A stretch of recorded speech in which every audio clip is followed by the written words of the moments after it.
language is important, at least for me, and from what I see speaking with as many students and just individuals as I do.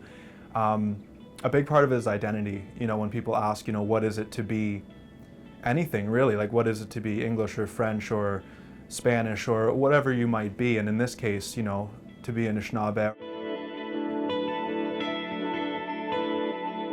A lot of people would answer, well, being able to speak the language, I guess, is sort of a big part of being that thing.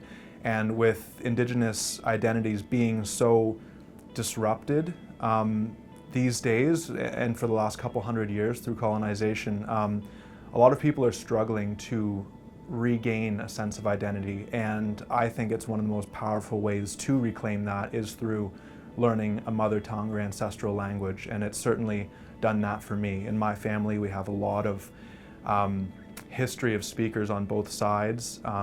You know, I've got great uncles who spoke the language, and all the way back hundreds of years, it's all interpreters and translators in my family. So for me, it really connected to that, which is amazing. And then the other aspect of that too is it sort of allows you to have worldview through whatever culture that is. So again, in this case, if we're talking about Anishnaabemowin or the Ojibwe language, it allows you to truly view the world through the minds of the people who founded and created that language.